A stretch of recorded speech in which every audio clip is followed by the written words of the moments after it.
Assalamualaikum warahmatullahi wabarakatuh. Di sini saya akan menjelaskan tentang model OSI dan TCP/IP bersama dengan saya sendiri Ahmad Ridwan Hamzah Daulay serta Aldin.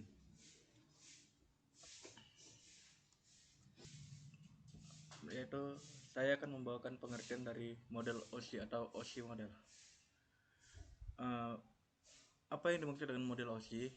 Model OSI adalah bentuk logis dan konseptual yang mendefinisikan komunikasi jaringan yang digunakan oleh sistem yang terbuka untuk interkoneksi dan komunikasi dengan sistem lain. Model OSI juga didefinisikan sebagai jaringan logis serta secara efektif menjelaskan transfer paket komputer dengan menggunakan berbagai lapisan protokol. Menurut dari sejarahnya OSI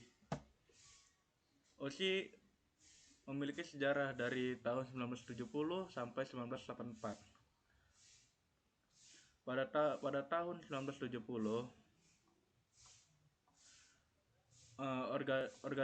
organisasi ISO melakukan program untuk mengembangkan standar umum dan metode jaringan. Pada tahun 1973, perkembangan model OSI makin meningkat melalui sistem paket switches eksperimental di Inggris, mengidentifikasikan persyaratan untuk mendefinisikan protokol tingkat yang lebih tinggi. Pada tahun 1983, model OSI ini dideklarasikan menjadi spesifikasi yang lebih terperinci dari antarmuka yang sebenarnya. Pada tahun 1984, arsitektur OSI secara resmi diadopsi oleh ISO sebagai standar internasional. Pada model OSI terdapat 7 lapisan model, yaitu dari lapisan aplikasi, lapisan presentasi, lapisan sesi, lapisan transportasi, lapisan jaringan, lapisan tautan data, serta lapisan fisik, yang dimulai dari lapisan aplikasi. Dari susunan peringkat lapisan ini, lapisan aplikasi itulah yang paling di nomor 7, serta lapisan fisik itu di nomor pertama. Selanjutnya akan dibawakan oleh Aldin untuk model TCP/IP. Baiklah, saya akan melanjutkan presentasinya. Yang kedua adalah model TCP/IP. Apa yang dimaksud dengan TCP/IP? TCP/IP adalah suatu kesatuan dari protokol TCP atau Transmission Control Protocol, dan IP atau Internet Protocol sebagai sekelompok protokol yang mengelola proses komunikasi data dalam proses pertukaran data dari satu komputer ke perangkat komputer yang lain yang terhubung dalam jaringan internet, sehingga memastikan pengiriman data sampai ke alamat yang dituju. TCP/IP ini memiliki sejarah tersendiri, yaitu pada tahun 1974, Vint Cerf dan Bob Kahn menerbitkan sebuah makalah dengan judul Protokol untuk Paket Jaringan Interkoneksi yang menggambarkan model TCP/IP. Yang kedua adalah pada tahun 1978, pengujian dan pengembangan lebih lanjut dari bahasa ini menghasilkan seperangkat protokol baru yang disebut dengan TCP/IP. Nah, yang ketiga, pada tahun 1982 diputuskan bahwa TCP/IP harus diganti NCP sebagai bahasa standar ARPANET. Yang keempat adalah pada tahun 1 Januari 1983, ARPANET telah beralih ke TCP/IP kembali karena ARPANET menyelesaikan keberadaannya pada tahun 1990. Internet sejak itu tumbuh dari akar ARPANET, dan TCP/IP berevolusi untuk memenuhi perubahan kebutuhan internet. Selanjutnya adalah pada model TCP/IP ini sama seperti model OSI, di mana model TCP ini memiliki beberapa lapisan. Berikut diantaranya yaitu: yang pertama, lapisan antarmuka jaringan. Yang kedua adalah lapisan internet. Yang ketiga, lapisan transportasi. Yang keempat adalah lapisan aplikasi. Berikut fungsi OSI layer dalam jaringan komputer. Fungsi OSI adalah mengupayakan membuat sistem jaringan komputer yang menunjang interoperabilitas interoperabilitas antar pemasok yang berbeda sehingga memudahkan perangkat dari vendor yang berbeda bisa berkomunikasi.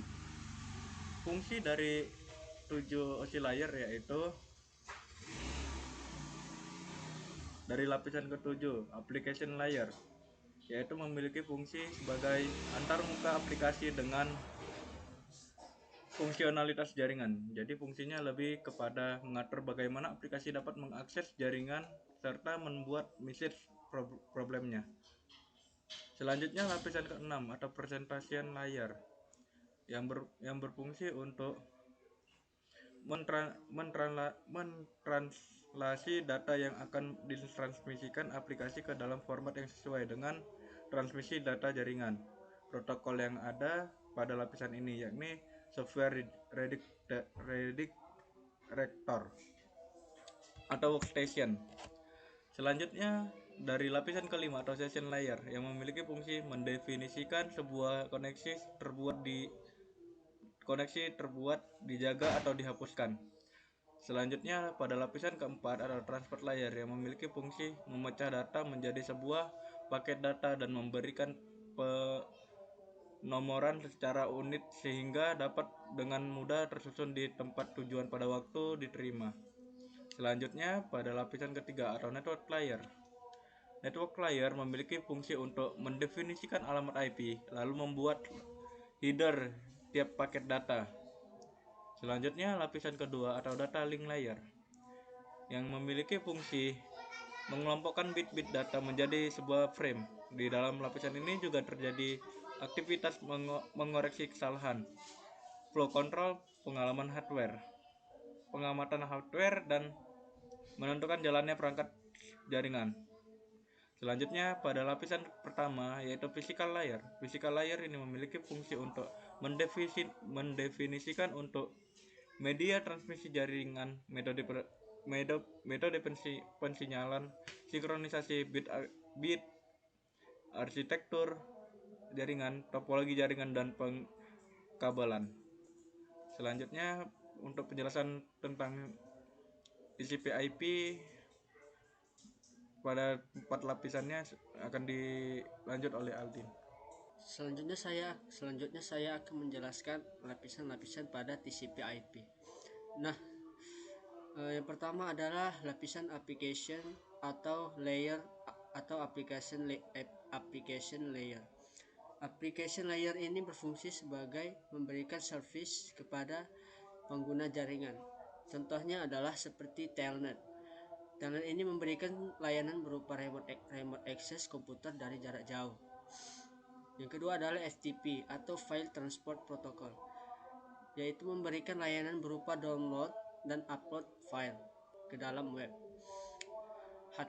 Yang ketiga adalah HTTP atau Hypertext Transfer Protocol, yaitu adalah sebuah protokol jaringan lapisan aplikasi yang digunakan untuk sistem informasi yang berupa yang sangat terdistribusi, kolaboratif, dan menggunakan hypermedia. Dan yang keempat adalah SNMP atau Single Network Management Protocol, yaitu protokol yang digunakan untuk mengontrol dan memonitoring peralatan jaringan. SNMP ini juga digunakan untuk manajemen konfigurasi, mengatur performance dan sistem keamanan. Nah, yang kedua adalah transportasi layer. Transportasi layer ini bertanggung jawab untuk mengadakan komunikasi antara dua komputer dan mengirimkan paket. Kemudian protokol yang berperan pada lapisan ini adalah seperti TCP atau Transport Control Protocol. Yang kedua adalah UDP, User Data Graph Protocol. Nah, yang ketiga adalah network atau juga bisa disebut dengan internet layer, lapisan internet layer. Lapisan ini berfungsi sebagai mencari jalur terbaik untuk pengiriman paket data. Nah, yang terakhir adalah network interface atau disebut juga network access layer, lapisan keempat, yaitu lapisan ini berfungsi untuk mengirim dan menerima menerima dari dan lapisan ini berfungsi untuk mengirim dan menerima data dari dan ke media fisik. Maksudnya adalah untuk contohnya adalah merupakan layer terbawah dari model TCP atau IP. Kemudian menyediakan saran sistem untuk mengirim data. Demikianlah hasil presentasi kami yang kami sampaikan. Semoga bermanfaat bagi saya dan juga bagi para yang mendengar presentasi kami. Baiklah, saya akhiri dengan ucapan Assalamualaikum warahmatullahi wabarakatuh.